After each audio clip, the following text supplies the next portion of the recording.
Welcome to G&T, Sips and Giggles, where every sip brings a giggle and every story sparkles with charm. Join the fabulous Tina Leggs Tantrum and her delightful co-host, that's me, Glenn, for a journey back to the groovy 70s, where Tina shares her enchanting tales of running a dance school amidst a vibrant backdrop of Belfast. In this episode, Tina takes us on a whirlwind adventure in her tacky time machine, of course, through her colourful past, offering a glimpse of the glamorous yet tumultuous world of a young drag queen navigating life in the midst of the troubles. From the eccentric characters that she encountered with challenges that she faced as a wee girl, well really she's a boy, with big dreams, Tina's stories are heartwarming as they are hilarious. Get ready to laugh, cry and savour every sip as Tina regales us with her captivating anecdotes sprinkled with her signature wit and charm. So, grab your favourite beverage, settle in and let the laughter flow as we raise a glass to the past on G&T, Sips and Giggles. Theme tune.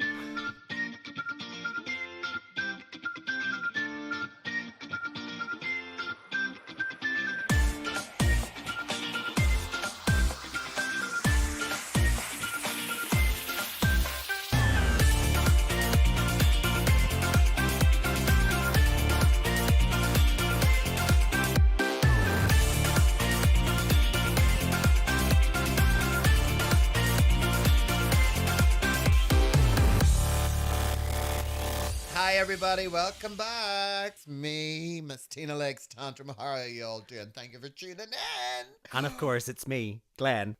I was just about to say that.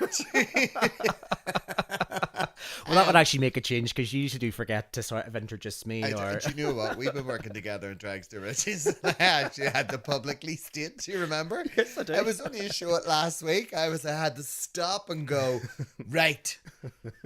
Ladies and gentlemen, can I just say, and then I had to introduce you because I just get so happy and in that fuzzy bubble in my head and champagne bubbles down my nose that I'm so happy that I have an audience and I have a microphone in my hand.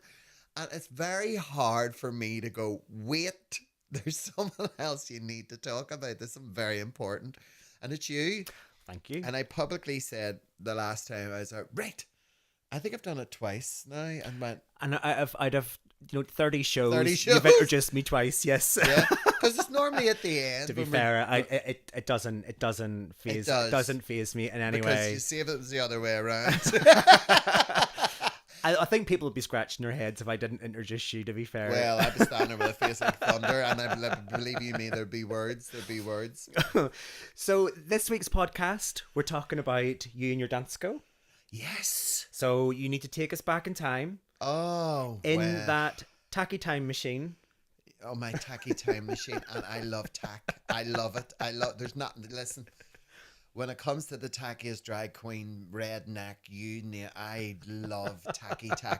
Do you know why I embrace all of that? The millie, the tacky, because I just feel so comfortable with it, and I've always kind of sort of been very confident in the things that I love, and if it's something that someone's going to turn their nose up at, I can guarantee you my skirt will be much shorter than next time. Well, I think, wasn't it Dolly Parton that famously said it takes a lot of money to look this cheap? Absolutely. That's why I love that woman. So, oh God, when was Tina? We're talking about my childhood and going back when I was a wee girl. Well, yeah.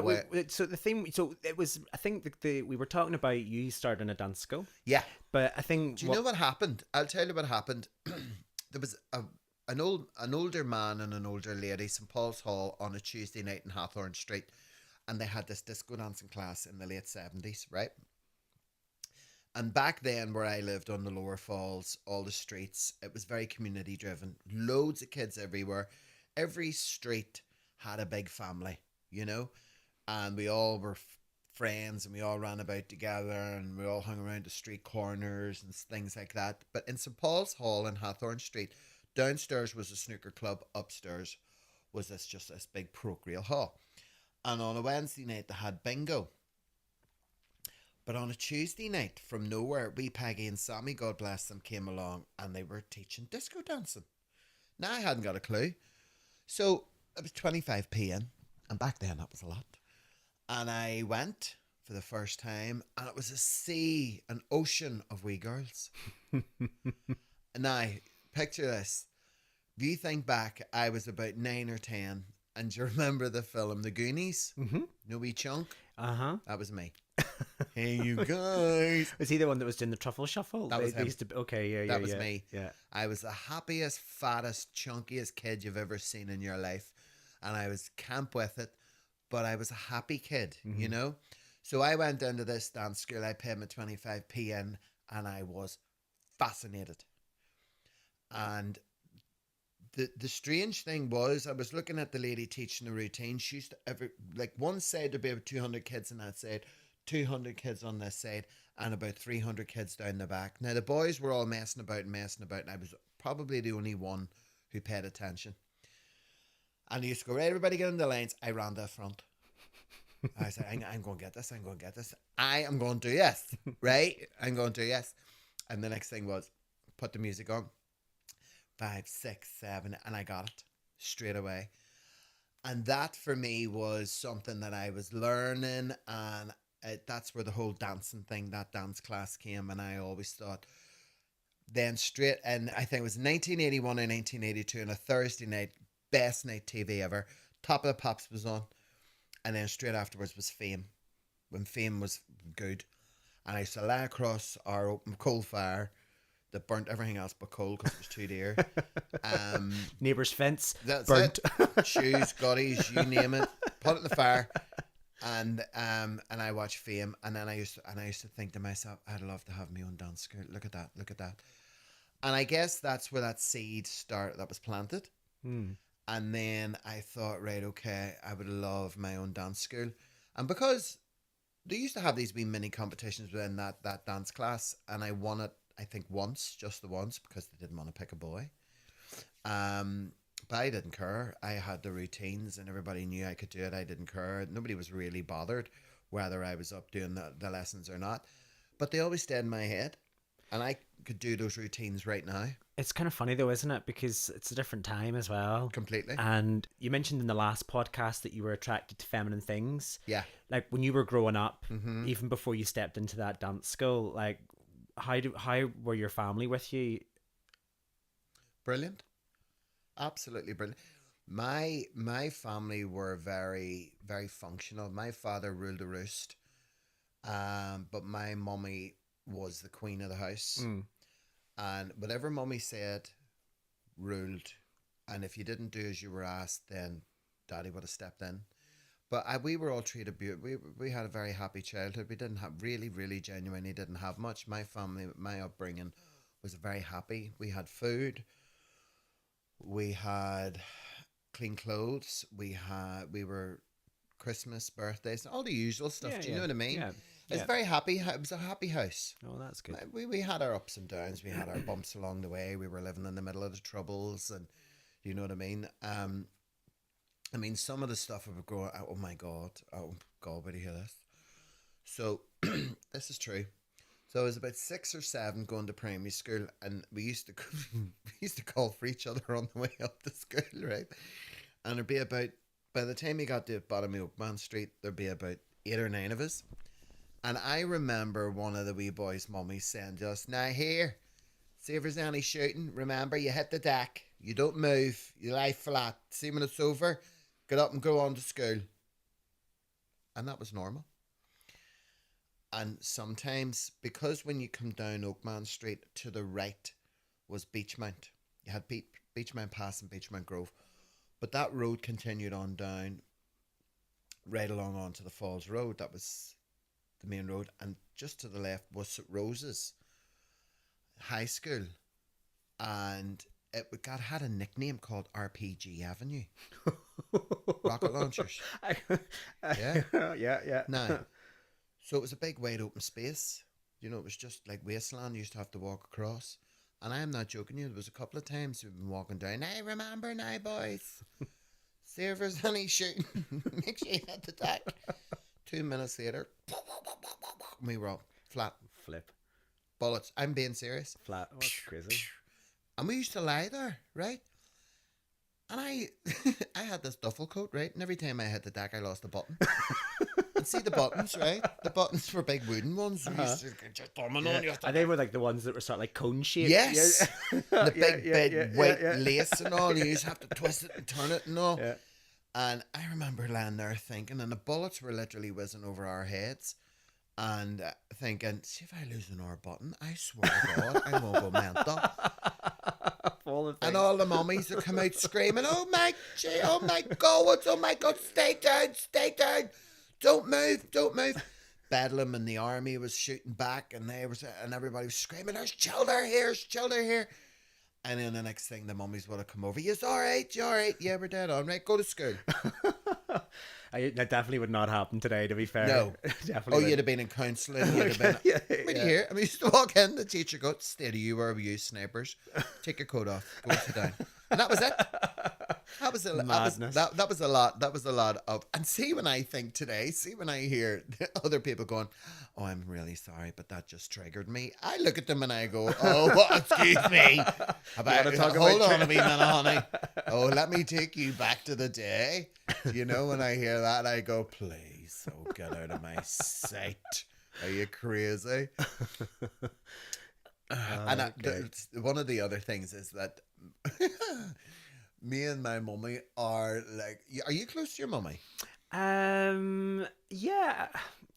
Yeah, maybe not as close as you would be with your mum. I think my mum lives a bit further away as well, so it's kind of like, I know that you spend a lot of time with your mum because your mum lives with you at the moment. My mum lives with me, yeah. So yeah, I probably don't see her as much as I should. There is no other love in the world as pure as a mother's love. As pure. But that always wasn't the case for me. My mummy used to fight like cat and dog. We did. I was the youngest of 6 kids, and mummy had 3 children. 3 of my siblings can't hear speak. And when my mummy had 5 kids, the oldest was only 3. So she had it tough, and then you had the troubles, and then you had all the ratting, and then you had you had to be in for a certain time and all this carry on. So it created a lot of extra pressure and stress and worries and all that kind of stuff. And I'll never forget the day we were, and our relationship just was completely and utterly, we were at each other. So, because I was this tough, wee, chubby cookie, and I wanted. And my mummy wasn't a bit shy at lifting her hand and cracking me across the jaw when I went too far. And the day I come home from school and she moved house and didn't tell me was a kind of a sign to say, right, that's it. Hold on, wait, back up. She moved house? Forgot to tell me.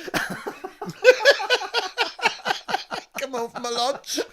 I went in the house. I was like, what are you doing? That's not your... What? I had to do a big U-turn and walk out with my duffel coat with 2 buttons. I swear to God. But no, in saying that, we always, as you know, as a child, and you were growing up back in them days, and there's so many beautiful memories I have. And my mummy, when she was carrying me, was convinced I was going to be a girl. But yeah, and I was 12 years of age, and I forget, it was the first year.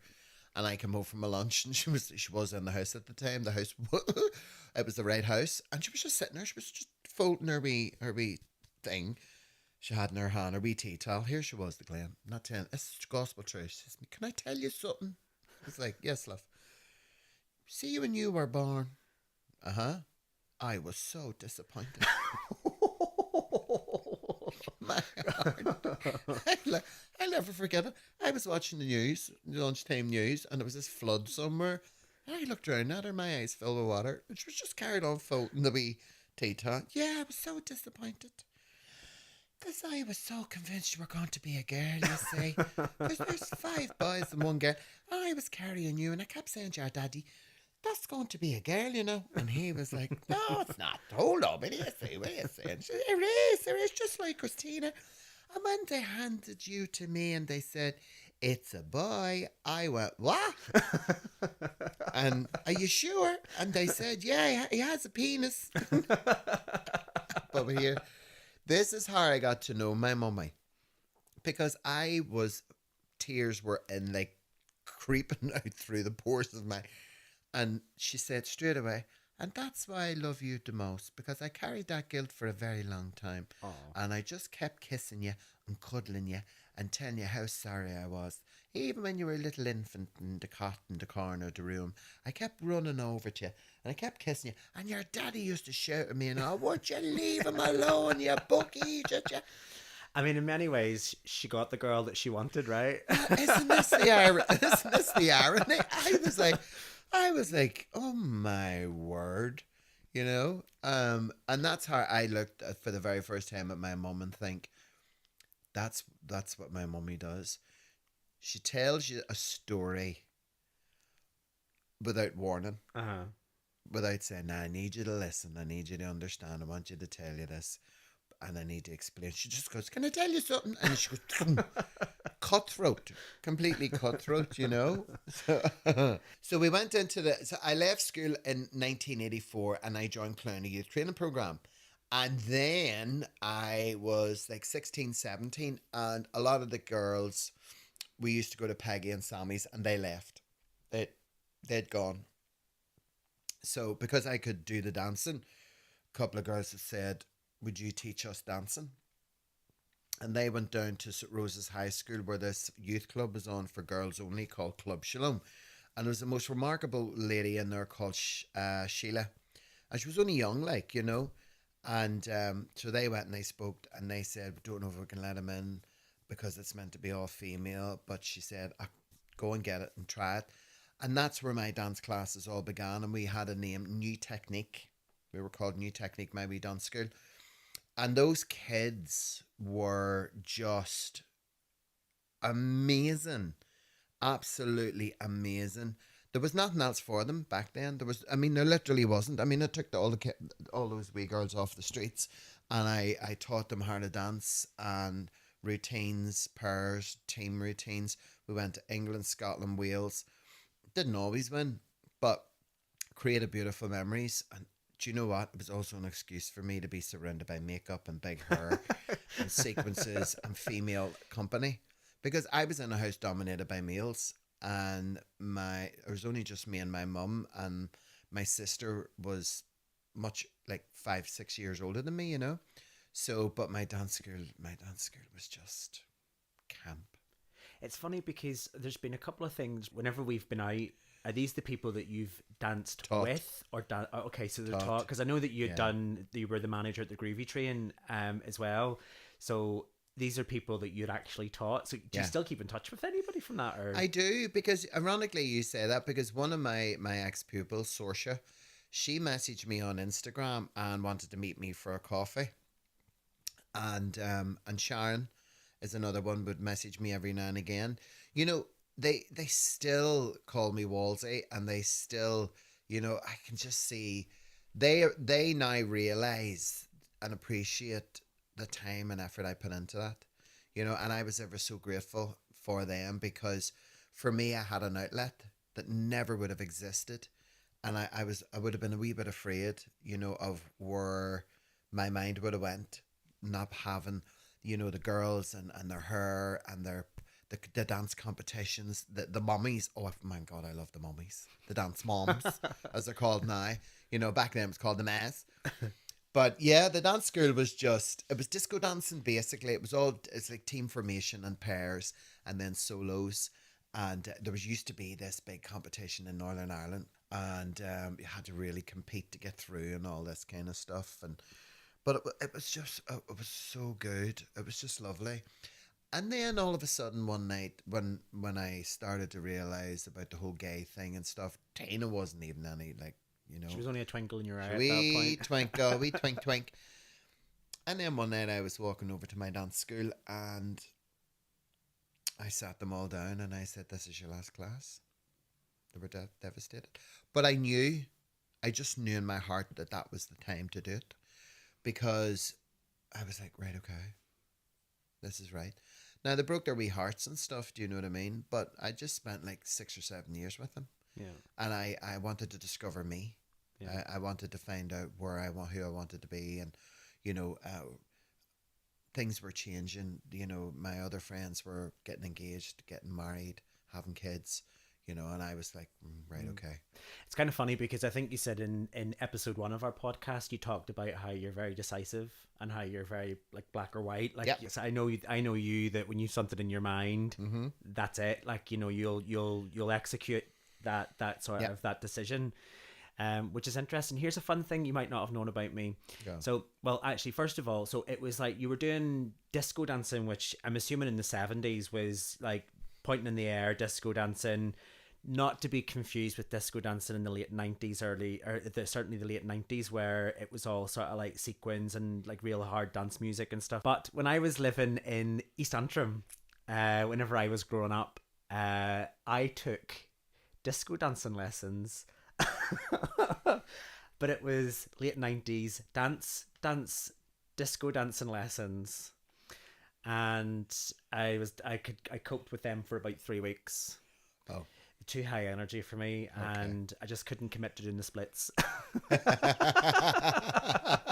Because that was a thing. It's like the first half hour of lessons were kids like stretching each other's legs. I was like, no, that's not for me. No, that's not for me. No, but I mean, it was disco dancing mainly, and as I say, it was mainly all girls, and then it got boys wanted to start to come into it, but that was at the stage where I was like, man, I want to go now. So we're going to take a very quick break, and we'll be right back after this.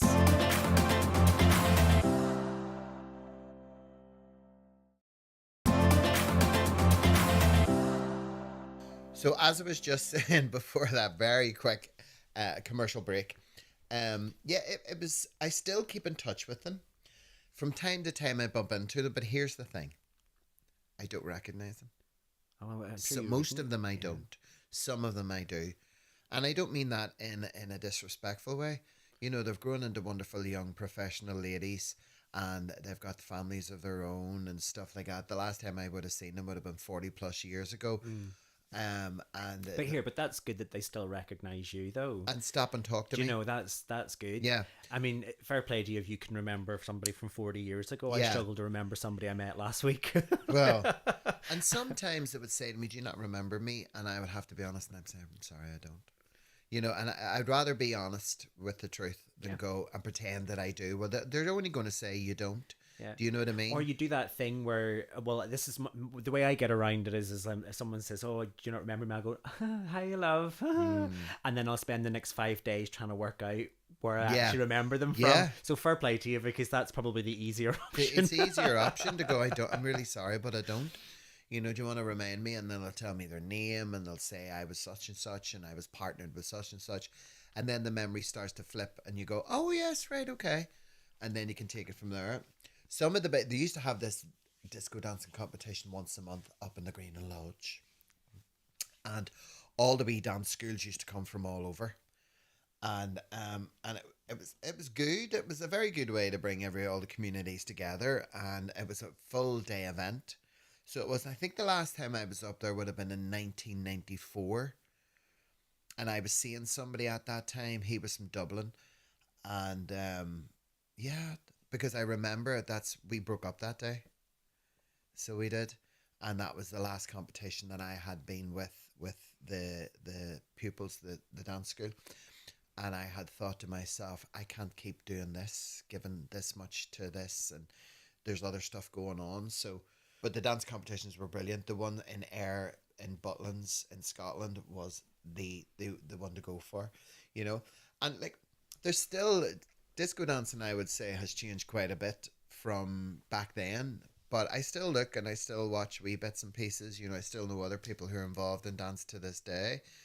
I don't know how they're doing it, but, Was there ever sort of like any serious moments or anything like that? Like, surely it can't have been all fun. They were. Really? It really was. It was just all a bit of it was a bit of a hobby.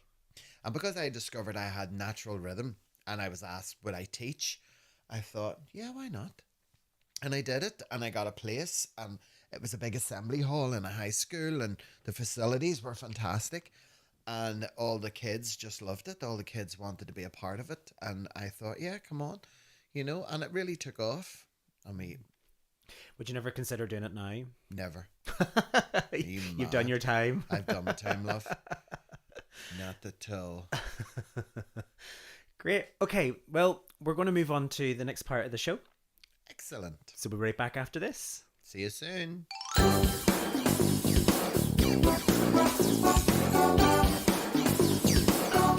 Tina's tips. Be both Beauty and the Beast.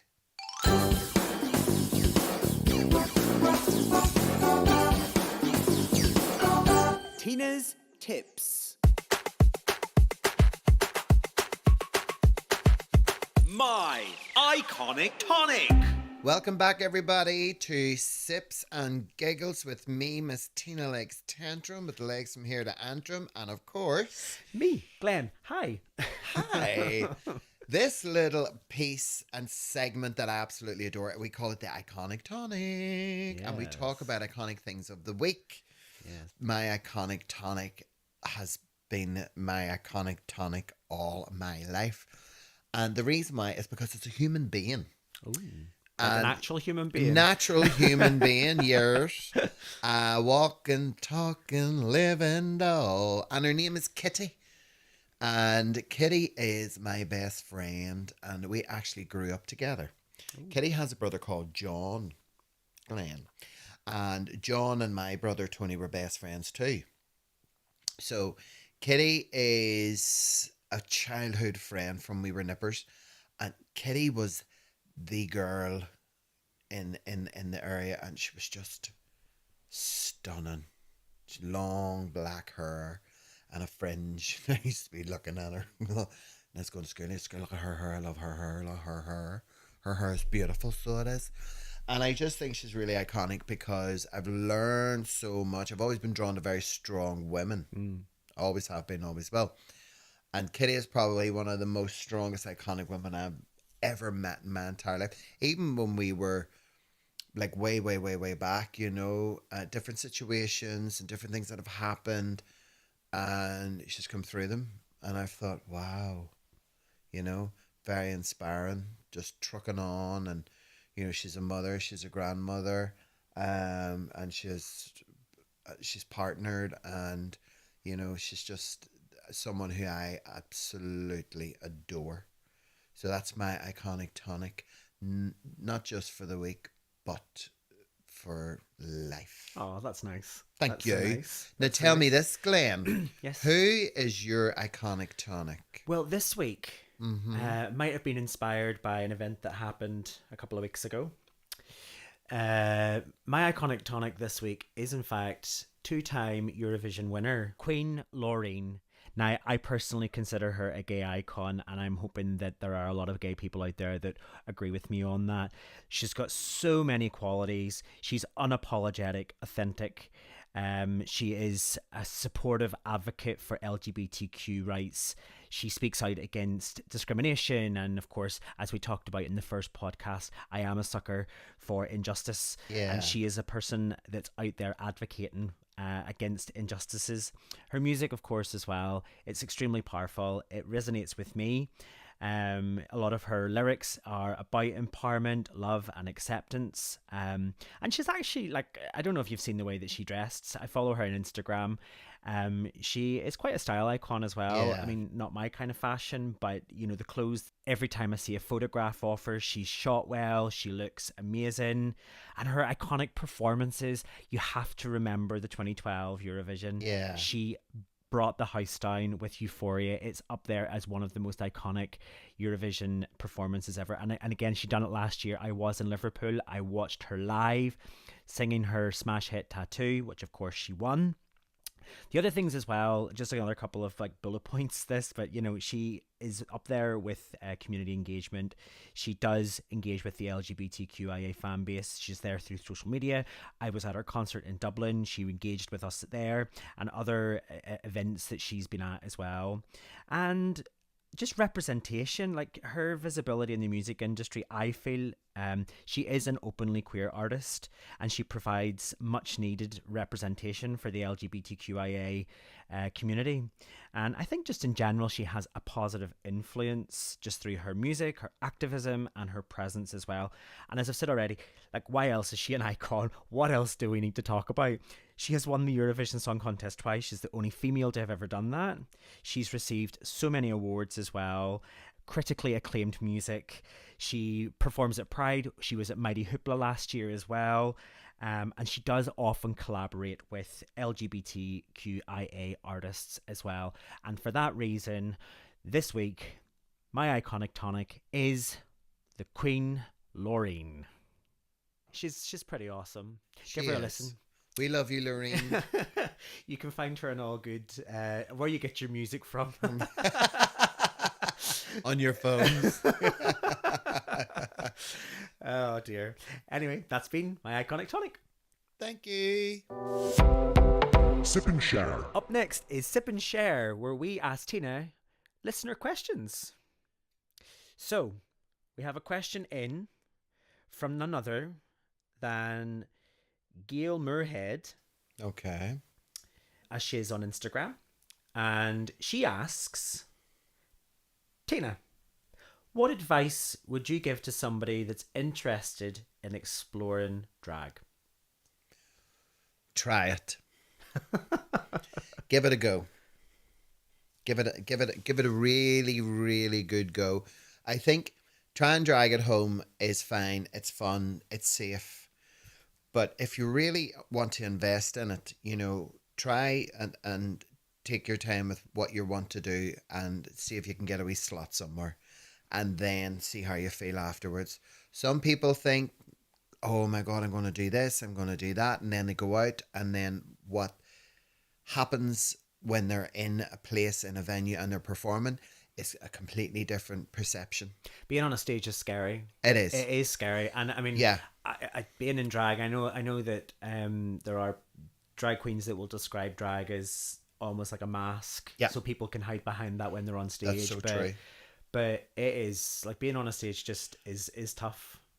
It is, and you've got something you really, really have to want as well. A bit of drag's fun. If you just want to do a bit of fun drag, do it. Dress up whenever you want, you know what I mean? Throw whatever. But if you're really interested and you want to give it a bash, you can always, there's plenty of room down there for, a little one night spin around. So basically reach out to a venue, ask if they're doing an open drag stage at some point, or an established venue that perhaps maybe is happy to showcase young talent. Reach out to them as well. Or if you don't want to put yourself under that pressure, Belfast Pride is up and coming very soon. What you could do is practice at home, show a few friends, have friends around, get their honest opinion, even if it's negative, do it anyway. And then if you want to do, like, be seen out in drag, go to Pride. What about skills? Get your frock on. What about skills? So again, I'm not a drag queen, so I don't know, and I'm genuinely interested. So what do you see is sort of like the most sought after skill? So if somebody was to come and ask you, Tina, can I have a space on your stage to perform? What kind of advice? And this is me asking. So my Instagram handle is @Magooks with a Z. What is the most sought after skill? I look for, when I see the baby drags coming, I look for confidence, and I also look for good manners. Those are two things I look for. Because if you have really good manners, right, and you're low on confidence, those manners will teach your confidence to grow. Because you're going to say yes, and you're going to say thank you, and you're going to say please, and you're going to say yes, no problem, or can you help me? If you come in with too much confidence and not enough manners, I'm sorry, but the answer is no. Do you understand? Does that make sense? Yeah, no, I think so. I mean, to try and replay back what you've said, so I try and understand what you're talking about here is, is about, I suppose it's just not being cocky. It's like, being respectful to the venue, to the audience. Absolutely. Making sure that that you're not taking your audience for granted, because it's quite easy to do that. Completely. And that's why I always say, as you well know, before every single show, we do the prayer, because I'm grateful. The prayer you're referring to, though, is that backstage with the girls, nobody is going anywhere. When we're all dressed and we've got everything ready, before we head out onto the stage, I do the circle and I'll say the prayer, and we take our hands and I'll say a simple asking prayer for God to protect us, look after us, sprinkle some magic dust on us, give us a happy, clappy, toe-tappy crowd. Amen. And it works. That's interesting. It's gratitude. And this is why I mean with good manners and confidence. If you come to me with really good manners, it means you're disciplined. It means you're respectful. It means you're interested, but you're also kind of a bit of afraid. And your confidence mightn't be much. But if you come to me with good manners and a little bit of confidence, and I like you and you've got something and I can help you, I will. I definitely will. I love sharing my stage, and I love the younger kids, and I love the younger baby drags, And if I owned a venue, I would definitely be, I'll give you a try, and I'll give you a try, and I'll give you a try, and I'd let them fight it out on the stage performance-wise, That's where your confidence grows. You can have the best prep talk in the world. But here's where it comes from. You get on that stage, no one else can help you but you. Thank you so much for that, Tina. You're welcome. And that sadly means that it is the end of another episode of G&T Sips and Giggles. Sips and Giggles. But we will be back. When will we be back? We'll be back very soon in 2 weeks' time. Yes, indeed we will. And we will have another episode for you. So until then, it's goodbye from me, Glenn. And goodbye from Miss Tina Leggs. Thank you so much, everybody. Love you all. Stay safe and always be kind. Don't forget to follow us on Instagram at G&T Pod. Also, thank you to those people that took the time to write in a question. If you would like to write in a question or send us a voice note, you'll find the details in the description of this episode. And of course, if we haven't already asked enough of you, please subscribe and leave a review, but be kind. Much love, G&T.